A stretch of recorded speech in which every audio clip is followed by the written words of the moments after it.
Bonjour Florent et toute l'équipe de Reportage VIP, ici Jérôme en direct depuis la Côte d'Azur.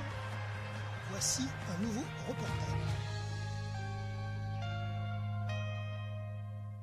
Oui, alors on va parler cette rubrique découverte de l'exposition Jean-Paul Gaultier qui a ouvert ses portes le 30 mars dernier à l'occasion d'une grande manifestation, une grande inauguration. C'est une exposition qui n'est pas nouvelle, contrairement à ce qu'on pourrait croire, puisqu'elle s'est déroulée déjà dans différents pays, notamment à Rotterdam, à Montréal et dans d'autres endroits aux États-Unis, etc. C'est une collection de belles choses sur Jean-Paul Gaultier qui sont présentées absolument d'une manière merveilleuse. Et puis le cadre du Grand Palais, je pense que ça sera l'une des plus belles expositions de ce tour mondial. Et donc c'est une exposition qui suit son cours et qui se termine donc à Paris et qui va durer quand même jusqu'au 3 août. Donc je pense que nombreux Parisiens, mais aussi nombreux touristes, et notamment venus de l'étranger, viendront exprès voir cette exposition. Ça permet de mieux connaître d'ailleurs Jean-Paul Gaultier, qui est quelqu'un de très éclectique. Et vous avez entendu parler de Cannes, de la Côte d'Azur. Eh bien, c'était un des premiers à être au jury du Festival de Cannes, parce qu'il est un petit peu partout, Jean-Paul Gaultier. Ça, en tout cas pour ma part, ça m'a permis de le connaître beaucoup que de découvrir cette exposition, le couvrir d'une manière plus intime.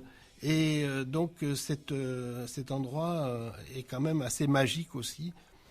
Alors il y a des croquis qui sont à retenir, des robes, des corsets, parce qu'on sait que Jean-Paul Gaultier, il aime beaucoup les corsets, des grandes robes. Alors j'aime un peu moins son côté un petit peu plus ultra moderne quelquefois, mais on retrouve là quand même de belles choses de la mode. On sait que c'est un amateur de broderie.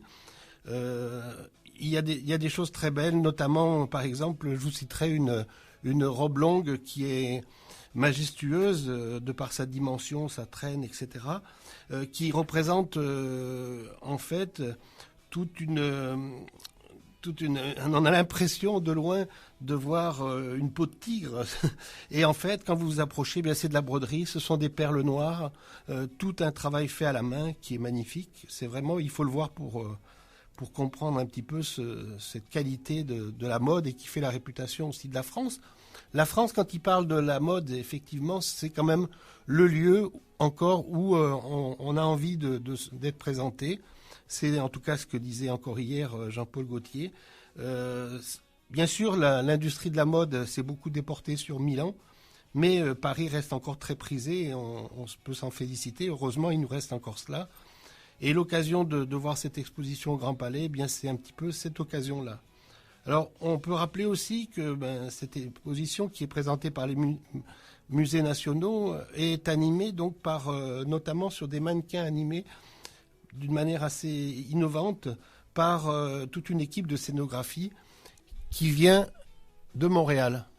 On rappelle un petit peu que Jean-Paul Gaultier collabore également avec des chorégraphes de danse contemporaine. Il a aussi une animation dans cette exposition qui est parlée par Catherine Deneuve, et il a habillé des gens, et il aime bien habiller des gens complètement différents, marquer les différences, c'est là où il se démarque aussi. C'est qu'on passe, si on ne cite que des personnes rousses, Mylène Farmer, Yvette Horner, Niagara, on a beaucoup de gens différents. Il a aussi habillé Boy George, Ariel Dombas, qui était là aussi à l'inauguration avec Kylie Minogue, Nirvana, Rita Mitsuko. Enfin, on retrouve beaucoup de personnalités qu'on aime ou qu'on n'aime pas. Je pense par exemple à Lady Gaga, qui est quand même assez surnaturelle, Tina Turner. Voilà, c'est Dépêche Mode, c'est beaucoup de choses, beaucoup de la mode, du festif, derrière toute cette exposition de Jean-Paul Gaultier. Mais c'est à voir en tout cas. Et un joli cadre, bien sûr.